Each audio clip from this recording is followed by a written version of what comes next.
I'm Cameron Day, and I'm really excited to be here today, along with four other authors who've all written advertising books. We're here to talk to you about how to get into the business and how to improve your work. One thing that is interesting to me about your book and the work that you talk about is your work is actually extremely good, and it's true of everyone here whose work I've looked at. I think there's sort of like a rebellious streak to a lot of your work that's sort of surprising and interesting and sort of pushes against what everyone else is doing. How do you get clients to buy into something that's so opposite of what everyone else is doing? You got to figure out how to reframe it in the way that it matters to a business person. And frankly, I've had clients who didn't want to be made famous. They're the toughest ones. But boy, you find somebody go, hey, I'm willing to take a little bit of heat for the right idea.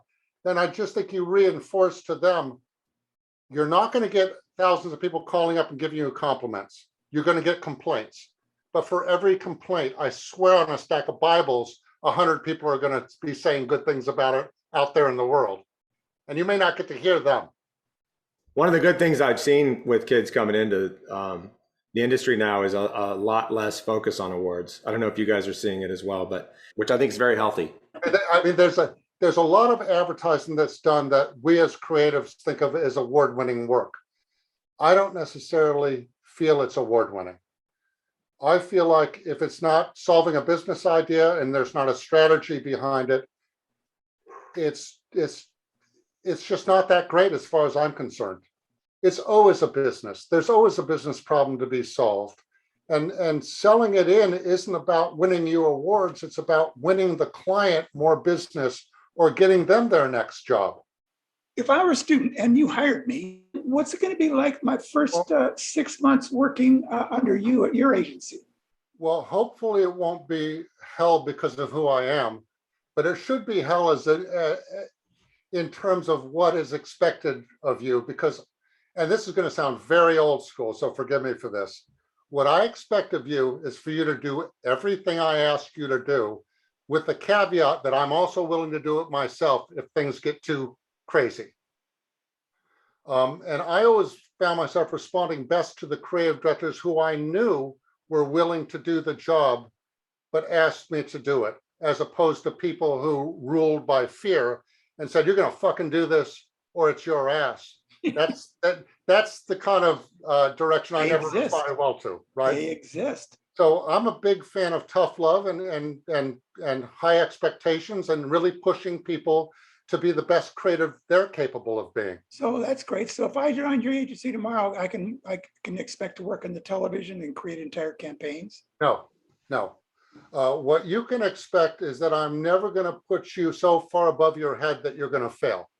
And if you end up working on TV, it's only because I had the presence of mind to put you with a very senior person who could then teach you as you go. Which is not to say you won't work on TV concepts, but don't be expected to go on shoots by yourself if you're just new in the business.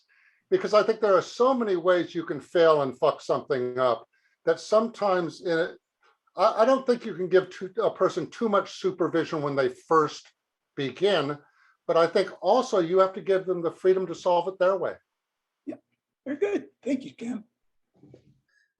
One of the things that I've noticed with kids coming out of school, and I think, I don't know if it's a shortcoming of the ad programs or if they're just not, if it doesn't get through, there's this moment where when you get into business as a young kid, you go, oh, it's a business.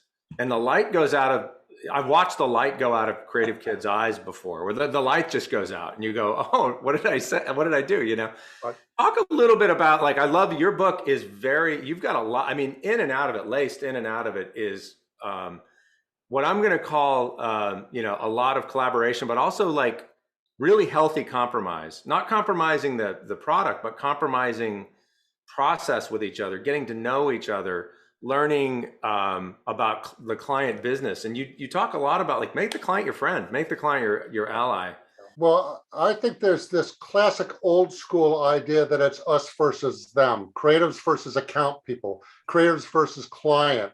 And it's such an outmoded idea to think the client is the enemy. Now, certainly you will meet clients who are deserving of being treated like the enemy. But my whole point is sometimes you will meet a client who really enjoys seeing how the sausage is made, actually likes to play.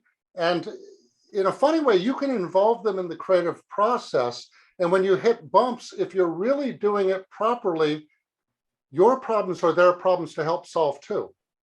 So I'm just a big believer in assuming your client is smart, assuming your client wants good answers, and assuming they're willing to work with you. Because I think the first job is you have to become a business problem solver. Yeah. If you're solving business problems, you're going to do good work, but you're also going to do effective work. And if you do effective work, your clients are going to like you and respect you. Well, I think if there are educators watching this video, that I think there's a real opportunity to teach that resilience and that openness in the advertising school. My greatest failing as a junior was I didn't listen. I thought I knew everything, and I talked more than I listened. Yeah, same here. Yeah, I think that it's listening is it's the secret sauce, and we're taught to think right out of school, it's all about what you have to say. And the next thing you know, everybody around you feels like they're not being heard. And when that's a client who doesn't feel heard, you are in trouble, right? Nancy, I believe the most powerful thing you can ever say to a client after you've listened to them is, you said something that got me thinking. Mm-hmm. And it led to this. And I think this is a pretty good idea that we had. I mean, there's a fine art to once in a while, a client's going to throw you a softball, hit the softball. Don't feel like you have to reinvent the world every time out, because when you do that to a client, they instantly see you differently. It's just learning to have a productive back and forth with the client and not doing it from a defensive posture. You talk a lot about working with bad bosses, working with difficult partners, working with difficult clients. If you were going to advise kids to have 2 soft skills, what would that be?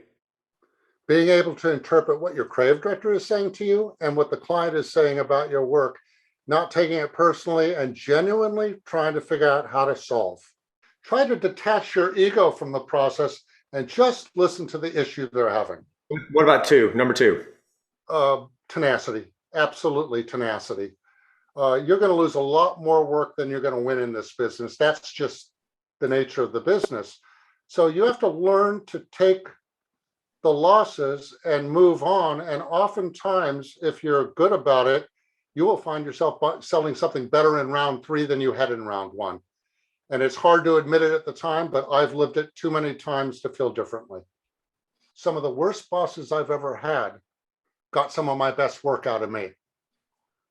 So I think I have to look back in retrospect and realize that a lot of times I resented for being pushed, and maybe it's because the way they did it, but it was clear now in retrospect that the work needed to be pushed.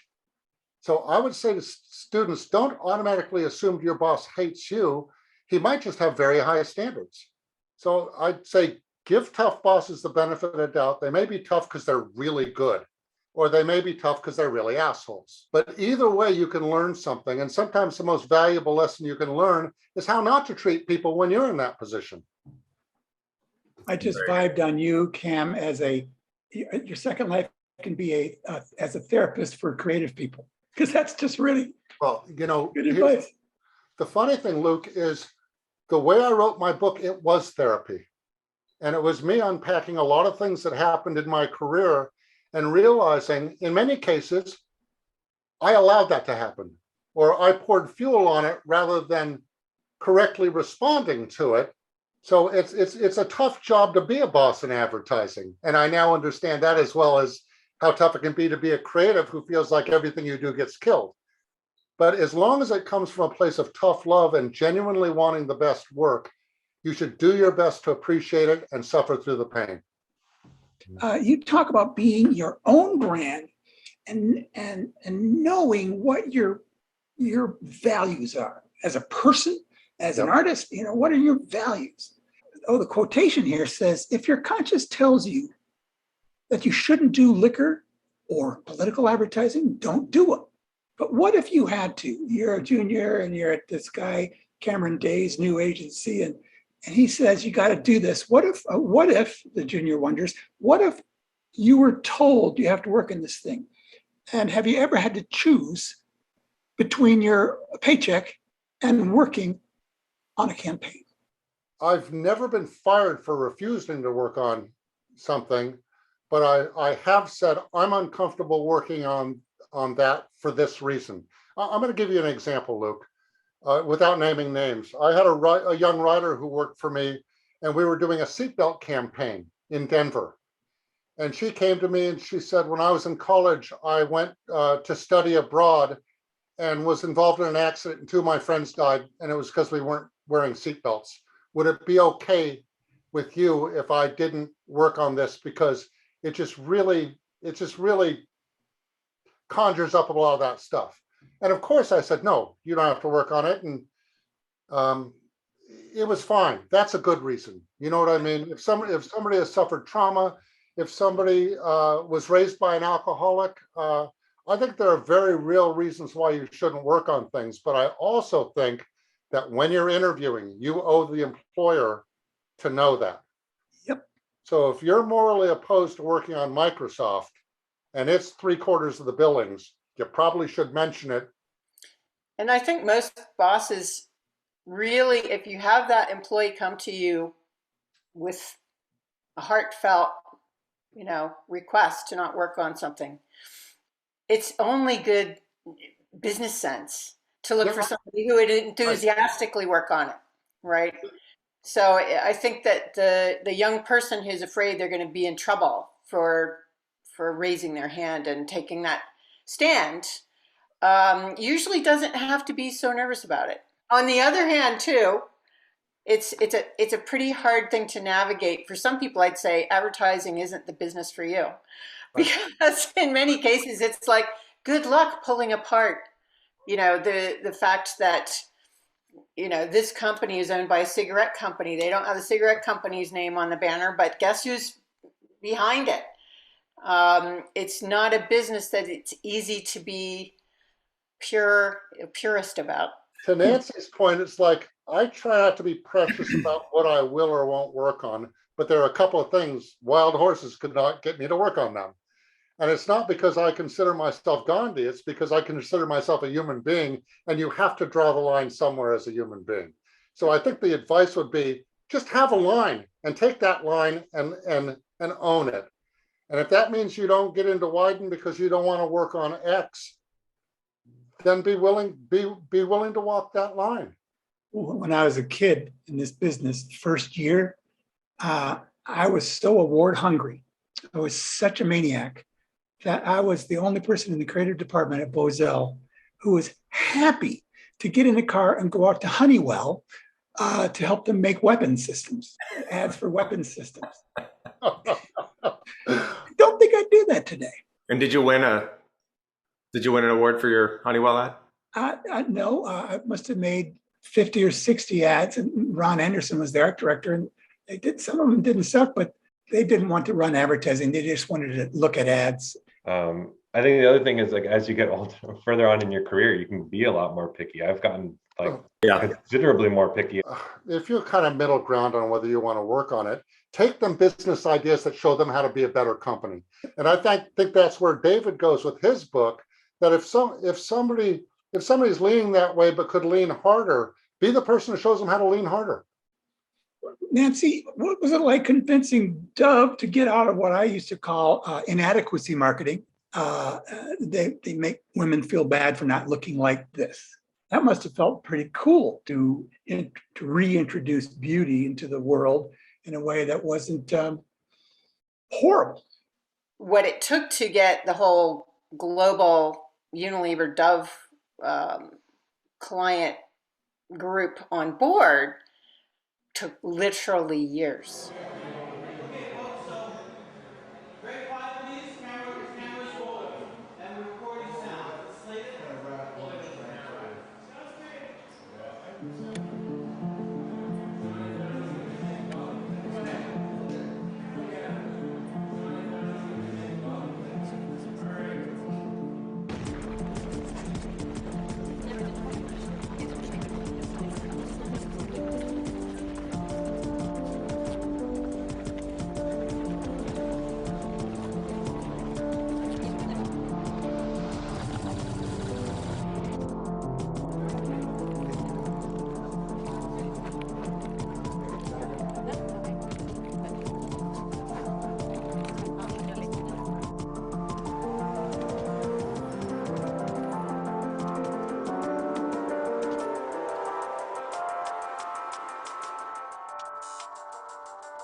I think it's 4 years from the beginning, the inception of that concept, which became called the Campaign for Real Beauty, to being rolled out globally. So you can imagine that there was a lot of holding firmly onto what worked in the past. Something that the young creative person is going to come up against a plenty on any established brand is the tendency to be holding tightly what has worked in the past. Well, I think at the end of the day, this goes back to my first question, Kim, which is at the end of the day, we're selling things. We sell things. Yeah. So you got to get comfortable with that. If you're not, I call it the cool shit syndrome. When you have a kid that comes in and goes, I just want to do cool shit. I always say, I do too, but you might be in the wrong business. You might want to go be a fine artist, right? Here's the funny thing that has happened to me many times. I'm looking at a good entry-level portfolio. And I say to the person, well, where do you most want to go? And they say, I most want to go to Nike. And I go, great. Are you going to walk into Nike and do something as good as Frozen Moment? Are you going to do something as good as Y2K? Are you going to do something as good as If You Let Me Play? Are you going to do something as good as You Are So Beautiful? Are you going to do something? And I'll go down the whole list and I go, are you that good? Because if you're that good, absolutely you should go to Wieden. But if you're like a lot of us, you should go somewhere where you can make the most difference. I'm going to push right back on you there, Cam. If I'd had that attitude, to be honest with you, I thought I was total shit when I started. Right. I had no confidence. So I think, yes, be humble. Yes, don't assume you're all that. But I would still say there needs to be a place for believing in your own inner possibilities. And if you're really lucky, you get somebody who believes in you are better than you think you are. So, hey, gang, thanks for listening today. All of our books are available at Amazon. Feel free to read them all. I know I have, and I'm probably a little bit smarter because of it. Thanks for having us.